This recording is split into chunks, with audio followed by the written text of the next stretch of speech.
جات لي حتة اللحمة دي هدية من ناس حبايبي، وكان جوزي مسافر النهاردة.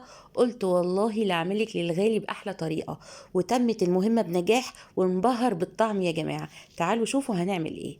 اول حاجة كده هاتي 3 معالق زبدة كبار زي دول وسيحيهم، بس سيبي فيهم قطع كده هنحتاجهم. بعد كده هتجيبي مجموعة البهارات الحلوة دي اللي هكتبها لك في أول كومنت وهقلبهم كويس. هجيب بقى مستردة، حطي منها معلقة كبيرة. وهنا أنا بناشد شركة هاينز يشوفوا حل للإزازة بتاعتهم، كل مرة بتفرقع مني في الطبق. مش عارفة أنا بس كده ولا المشكلة عندي. يعني لو حد عنده حل يكتبهولي ويقول لي إيه المشكلة عندي.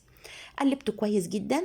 اوعي تغسلي حته اللحمه الحلوه دي، لا نشفيها بالمنديل كده، اللحمه ما بتتغسلش يا جماعه. واي رباط، اي رباط، دي بكره خيط عاديه مش لازم دباره او اي حاجه. واللي فيه داين ما يدور. برضو ما فيش تكنيك معين للربط، عشان في ناس كده تحسسك ان هما واخدين ماجستير في الربطه. لا انا لفيته كده لغايه الاخر، وبعدين رجعت تاني لغايه الاول ورحت ربطه بس. لكن ما عملتش اي حاجه زي ايه اكسات كده. ما عملتش بقى ولا ادخل منين واطلع منين، ما فيش الكلام ده. القصه كلها ان انت مش عايزاه ياخد حرف يو. اول ما هتديله صدمه في الصينيه هتبصي تلاقيه خد حرف كده متني، فاحنا مش عايزين كده، احنا عايزينه يفضل زي ما هو كده ايه، مستقيم وحلو. اديته النغز الحلوه بتاعته عشان التتبيله الجميله دي تدخل جواه. وادعكي بقى بتلت الكميه. هنقسم الكميه دي لثلاث اتلات. اول تلت هندعك بيه العرق زي ما انت شايفه كده. ودخلي بقى ايديكي في النغز دي. وحابه تحطي فصوص توم وفلفل مفيش مشاكل، فلفل حصى يعني مفيش مشاكل. لكن عندي الولاد ما بياكلوش اللحمه بالطريقه دي، فانا تغاضيت عن التوم والفلفل الاسود عشان ياكلوا اللحمه وما تقعدش بقى تتركن مني وقت كتير يعني في البيت. دلوقتي اديتها الصدمه التمام. وبلفلفها كده كل ما تاخد لون حلو لغايه ما تتحول للون اللي انتوا شايفين المحروق ده. اشيله واجيب بقى الخضار اللي عندي في البيت. طماطم بقى وبصل، فلفل الوان، فلفل اخضر، عندك جزر.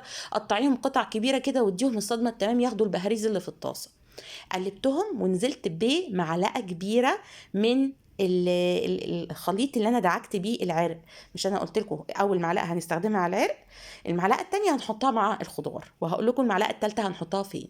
قلبتهم كويس كده، فسحت للعرق. نزلت بالعرق تاني في الصينيه. وهنزل بميه مغليه لغايه مستوى نص العرق. ما تعليش عن كده وما توطيش عن كده.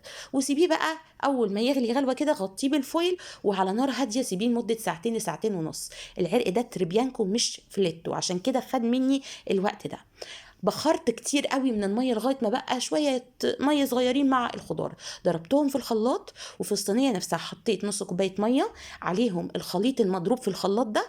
عليهم كيس من الديمي جلاس صوص بتاع كنور، تمام.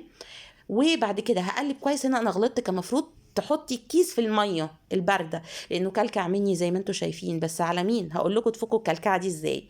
حطيت نص كوبايه ميه تاني وقلبت، بتفضلي تقلبي كده لمده 5 دقائق. وان كان على الكلكعه عندنا المصفى بتاعتنا، وهتطلع معانا انعم صوص ديمي جلاس. عايزه اقول لكم انتوا تقدروا تستخدموا الكيس لوحده، بس الخلطه التحابيش اللي احنا حطيناها دي فظيعه. المعلقه الثالثه بقى بتاعت الخليط حطيتها مع الرز اللي تحت الخليط ده. عايزه اقول لكم طعمه رهيب.